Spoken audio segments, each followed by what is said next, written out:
다 함께 사도신경으로 신앙 고백하심으로 금요일 새벽 기도회를 하나님께 올려드리겠습니다.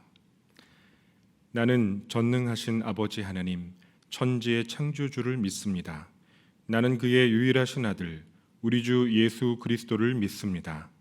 그는 성령으로 잉태되어 동정녀 마리아에게서 나시고 본디오 빌라도에게 고난을 받아 십자가에 못 박혀 죽으시고 장사된 지 사흘 만에 죽은 자 가운데서 다시 살아나셨으며 하늘에 오르시어 전능하신 아버지 하나님 우편에 앉아 계시다가 거기로부터 살아있는 자와 죽은 자를 심판하러 오십니다. 나는 성령을 믿으며 거룩한 공교회와 성도의 교제와 죄를 용서받는 것과 몸의 부활과 영생을 믿습니다. 아멘. 다 함께 찬송가 314장을 부르시겠습니다.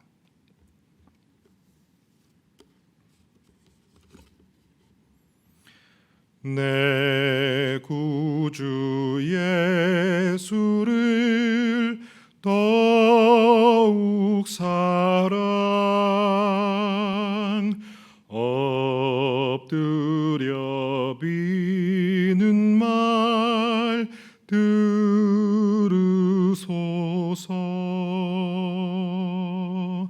내 진정 소원이 내 구주 예수를 더욱 사랑 더욱 사랑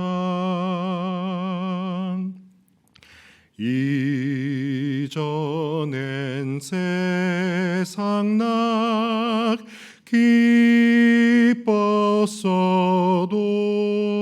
기뻤어도 지금 내 기쁨은 오직 예수. 다만 내비는 말 내 구주 예수를 더욱 사랑 더욱 사랑 이 세상 떠날 때 찬양하고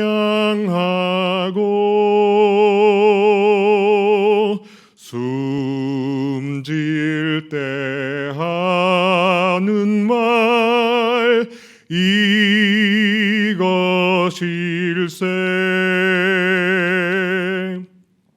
다만 내비는 말 내 구주 예수를 더욱 사랑 더욱 사랑 아멘.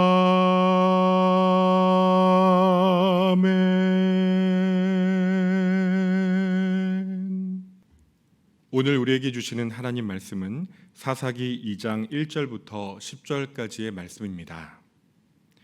사사기 2장 1절부터 10절까지의 말씀을 함께 한 절씩 교독하도록 하시겠습니다. 여호와의 사자가 길갈에서부터 복임으로 올라와 말하되 내가 너희를 애굽에서 올라오게 하여 내가 너희의 조상들에게 맹세한 땅으로 들어가게 하였으며 또 내가 이르기를 내가 너희와 함께한 언약을 영원히 어기지 아니하리니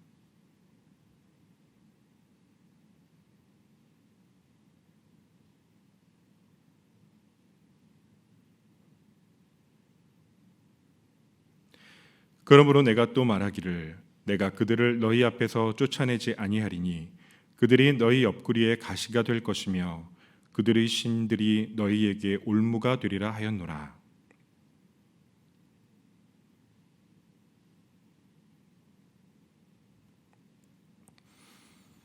그러므로 그곳을 이름하여 보김이라 하고 그들이 거기서 여호와께 제사를 드렸더라.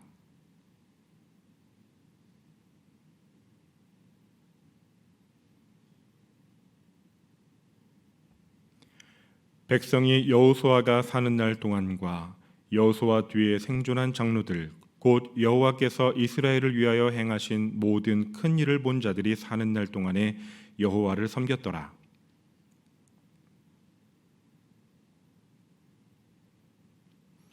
무리가 그의 기업의 경내 에브라임 산지 가하스산 북쪽 딥낫 헤레스에 장사하였고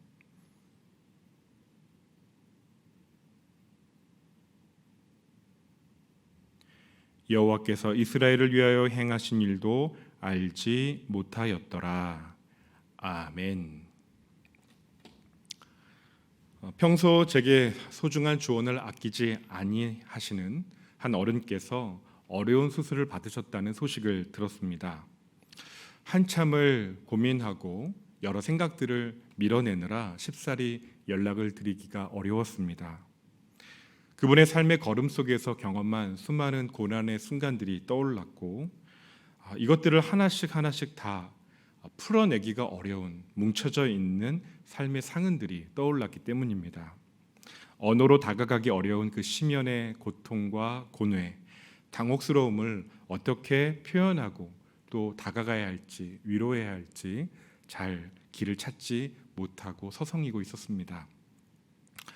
누군가에게 진실한 언어로 진실한 말로 조언하거나 위로를 건넬 때 우리는 우리 자신이 경험한 의미 있는 시간, 아팠던 시간, 깊은 그러한 고통의 시간을 떠올리게 됩니다.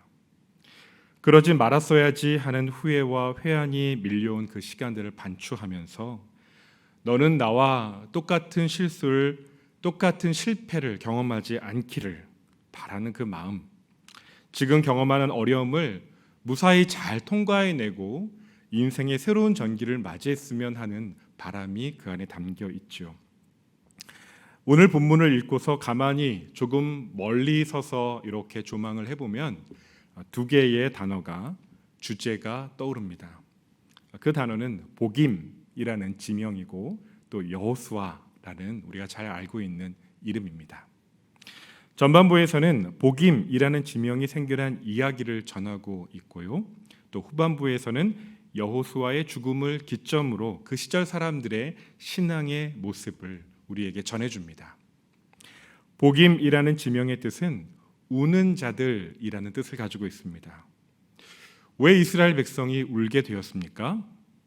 여호와의 사자가 백성들에게 전한 그 하나님의 엄의한 말씀이 그들에게 깊은 좌절과 절망을 주었기 때문이죠.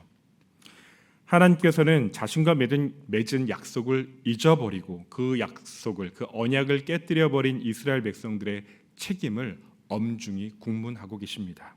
1절에서 3절의 내용을 보십시오. 누가 이스라엘을 애굽 땅에서 인도하여 냈습니까? 네, 하나님께서 인도하여 내셨습니다.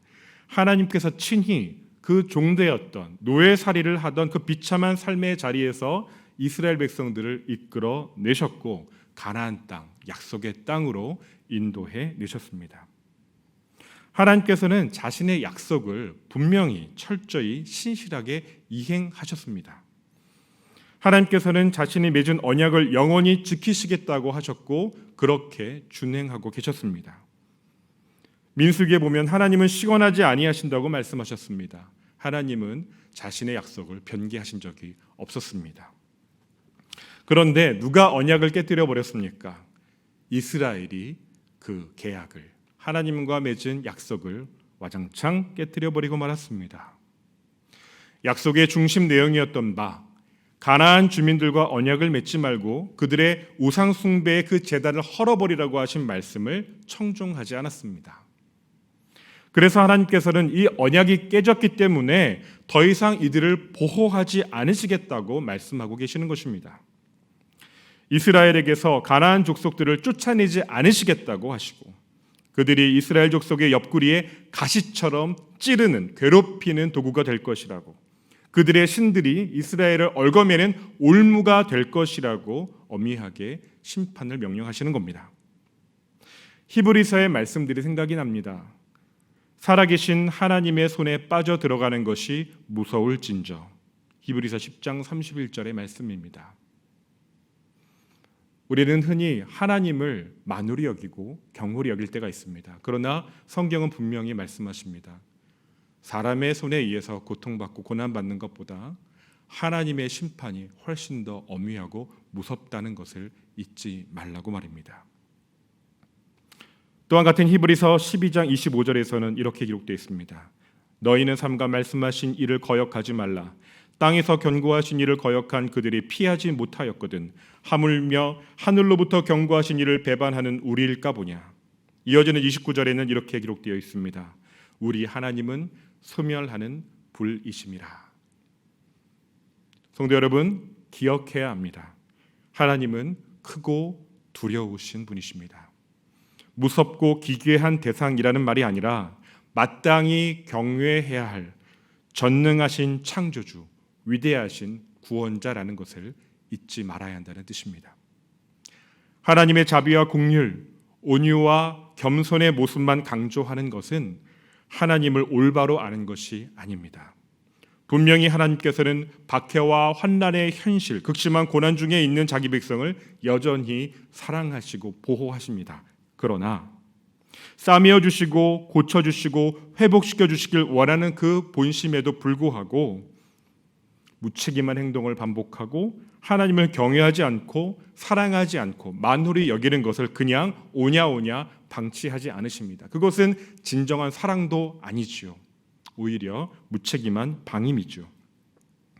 위기를 맞은 개인이나 가정, 공동체가 정말 하나님을 바라보지 않고 자기 멋대로 행동하고 하나님을 경히 여기고 있는데 내버려 두는 것은 진정한 사랑이 아니라는 것입니다. 진정한 소망의 닻을 내리기 위해서 그저 따뜻하고 나긋나긋한 어조로 위로하고 공감하는 것만으로는 충분하지 않습니다. 우리는 알고 있습니다. 진짜 사랑은 책임지는 마음, 그 책임지는 마음을 기꺼이 감당하려는 그 진실한 태도에서 우러나온다는 것을요. 부담스럽고 어려운 것이라도, 어려운 말이라 할지라도 여러분의 자녀, 여러분의 배우자, 여러분의 부모님, 소중한 사람을 살려내고 그 위기에서 정말로 돌이켜 벗어나게 하기 위해서 깊이 기도하며 준비된 어떤 하나의 행동, 그 촌철살인 같은 분명한 조언을 아프지만 해 주어야 할 때가 있습니다. 하나님의 기준, 거룩한 경계선을 알게 해 주어야 합니다. 하나님의 마음을 읽어주는 것이 영적인 동역자의 책임이라는 것이죠. 그 적확한 때, 제때를 놓치게 된다면 그것은 오히려 소중한 사람과 거룩한 주의 몸된 공동체를 망치고 마는 거짓 사랑, 왜곡된 위선적인 미봉책으로 그렇게 치부되고 말 것입니다. 우는 자들이라는 뜻을 가진 지명, 복임, 이 복임은 이러한 배경에서 지어졌습니다. 이스라엘 백성들은 이 어미한 하나님의 선언 앞에서 낭망했습니다. 우리는 삶에서 기쁨의 눈물만을 흘리기를 원하지요. 네, 그랬으면 참 좋겠습니다. 그러나 그저 영광스럽고 아름다운 일들은 거저 주어지지 않지요. No cross, no crown. 고난 없이 영광도 없습니다. 아름답고 찬란한 인격과 그 생의 열매는 그저 우리 자신의 연약함, 부족함을 묵인하는 그런 방치된 상황에서는 맺혀지지 않습니다. 우리의 그 연약함과 잘못과 부족함이 발견되었을 때 하나님 앞에서 자신을 깊이 돌아보는 회한의 고백, 눈물, 그 회한의 눈물을 먹고 자라 맺히는 것이지요. 그러한 회개의 눈물, 돌이킴의 눈물은 성도의 영혼을 정화시키고 하나님 나라를 향한 거룩한 소명과 소망을 새롭게 하는 정말 귀한 양약이 됩니다. 두 번째 키워드는 여호수아입니다. 이것을 어구로 표현한다면 여호수아와 다음 세대라고 할 수 있습니다. 본문 7절에서 여호수아가 살아있는 동안에 하나님께서 행하신 그 모든 일들, 요단강이 멈춰서는 것, 또 여리고성이 무너지는 것, 위기를 극복하고 그 땅을 정복해 나가는 여정을 똑똑히 보아왔던 그 장로들, 공동체 지도자들은 사는 날 동안 여호와를 섬겼다고 오늘 본문은 기록하고 있습니다. 그러나 문제는 본문 8절 이하, 곧 여호수아가 110세에 죽어 장사된 뒤에 일어난 그 다음 세대였습니다. 특히 10절의 기록은 참 통탄스럽고 안타깝기가 그지없습니다. 10절을 보십시오. 그 세대의 사람도 다 그 조상들에게로 돌아갔고 그 후에 일어난 다른 세대는 여호와를 알지 못하며 여호와께서 이스라엘을 위하여 행하신 일도 알지 못하였더라. 여러분, 이 세상 가운데 교회가 평안했던 시기가 과연 언제였습니까? 아무 일 없이 태평성대를 누렸던 시대는 역설적이게도 교회가 세상 권력과 짝하여 무소불위의 힘을 가졌던 로마의 제국 종교가 되었던 그 시절 아니었습니까? 그 이후로 타락이 이어졌고 교회는 암흑기에 들어갔다라고 역사가들은 평합니다. 부패와 타락으로 이어져서 개혁의 목소리가 불거져 나오던 시절이 교회가 평안했다고 스스로 호언장담했던 그 시절 아니었습니까? 그러나 중세 시대를 제외하고는 대부분의 역사 시기 속에서 교회는 박해와 핍박, 어려운 환난을 경험해야 했습니다. 전 세계 기독교 역사 속에서 그러한 기록들이 끊이지 않았습니다. 기독교 공동체, 주의 몸된 교회는 자주 모함받았고 오해받았고 여러 가지 부당한 제약과 제한, 핍박과 억압을 견뎌내야 했습니다. 여러분, 풍요와 건강 이런 것이 우상이 되는 시절에 위기가 찾아옵니다. 오늘날 기독교의 쇠락을 전망하며 위기라고 하지만 성경 어디에도 세력의 약화를 위기라고 한 적이 없습니다. 지도자가 잡혀가도 사도 베드로가 옥에서 갇혀서 그 생명이 정말 잃어버릴 것 같은 풍전등화 상황 속에서도 위기라고 표현하지 않았습니다. 그러나 하나님을 만홀히 여기고 우상을 숭배하며 자아추구에 빠진 왜곡된 영성의 시기, 그 시기를 위기라고, 회개하라고 성경은 촉구하고 있는 것입니다. 다음 세대가 하나님을 바라보지 못했습니다. 당대에서 다음 세대로 신앙 유산이 전수되지 못했습니다. 다음 세대로 하나님의 역사하신 일들이 전해지지 않았습니다. 이들은 점차 신앙 정체성을 상실해가고 가나안 문화와 종교에 동화되어 여호와 하나님을 경외하고 사랑하라는 언약을 점점 더 멀리하고 희석하고 점점점 마치 그 끈떨어진 연이 날아가는 것처럼, 놓쳐버린 풍선이 날아올라 멀어지는 것처럼 잃어버리고 맙니다. 이전 세대와 절연된 채로 남겨진 이 다음 세대, 이제 이전 세대와 완전히 다른 세대, 하나의 딴 세대가 되어버렸습니다. Next Generation, 전과 후를 연결한다는 의미에서 Next Generation, 다음 세대가 아니라 Another Generation, Another, 하나의 다른 세대가 되어버리고 만 것입니다. 여호수아의 죽음 이후 당시의 리더들이었던 장로들은 기존 세대와 다음 세대를 연결하지 못하고 만 것입니다. 영적 기억 상실증에 걸린 것처럼 그렇게 타락 일로에 서게 되는 진정한 위기가 찾아온 것이죠. 성도 여러분, 우리 가정이 재산이 좀 있을 수도 있고 없을 수도 있습니다. 물려줄 게 빚밖에 없는 가정도 있을 수 있습니다. 그러나 그러한 재산이라는 요소가 유산의 전부라면 그것은 그저 불공평한 세상이라고 말해도 우리는 아무런 할 말이 없을 것입니다. 신앙이 과연 뭐냐고 사람들의 그 혼란과 조롱에 우리는 아무런 할 말이 없을 것입니다. 하나님은 그분의 자녀들을 불공평하게 대우하시는 거라고 속단하고 말 것입니다. 그러나 눈에 보이는 자산을 상당분 물려주는 것보다도 신앙으로 사는 삶, 세상 뭐라고 해도 그래도 바른 가치관으로 살아가는 삶, 세상을 잊게 하시고 나를 잊게 하신 분과 동행하며 걷는 진실한 삶의 방식을 전수해 주는 것은 비교할 수 없는 놀라운 가치를 지닌 것입니다. 이 세상 부귀영화, 이 세상의 형적은 풀의 꽃과 같이 시들어버리고 소멸해 가고 말 것입니다. 하나님의 형상대로 지으신 존재의 목적과 사명, 자신이 살아갈 이유를 분명히 알고 그것을 확신하고 걷는 사람, 그 사람이 참으로 행복한 사람입니다. 단 하루를 살아도 소명으로 사는 인생이 참으로 존귀하고 가치 있는 것입니다. 미가서 6장 6절에서 8절 말씀이 떠올랐습니다. 한번 들어보십시오. 내가 무엇을 가지고 여호와 앞에 나아가며 높으신 하나님께 경배할까? 내가 번제물로 1년 된 송아지를 가지고 그 앞에 나아갈까? 여호와께서 천천의 순양이나 만만의 강물 같은 기름을 기뻐하실까? 내 허물을 위하여 내 맏아들을 내 영혼의 죄로 말미암아 내 몸에 열매를 드릴까? 인신 제사를 드리기까지 했던 이 탐욕에 절어버린 이스라엘 백성의 영적 타락상, 그래서라도 이 세상 한평생 잘 살아보고자 떵떵거려 보고자 했던 그 깊은 욕망의 뿌리가 제거되지 않은 채 살아가는 모습의 비참함, 그것을 거슬러서 신앙인은 이렇게 고백하는 것입니다. 사람아, 주께서 선한 것이 무엇임을 내게 보이셨나니 여호와께서 내게 구하시는 것은 오직 정의를 행하며 인자를 사랑하며 겸손하게 내 하나님과 함께 행하는 것이 아니냐. 말씀에 깃든 하나님의 마음이 깨달아지는 이 새벽 되기를 소망합니다.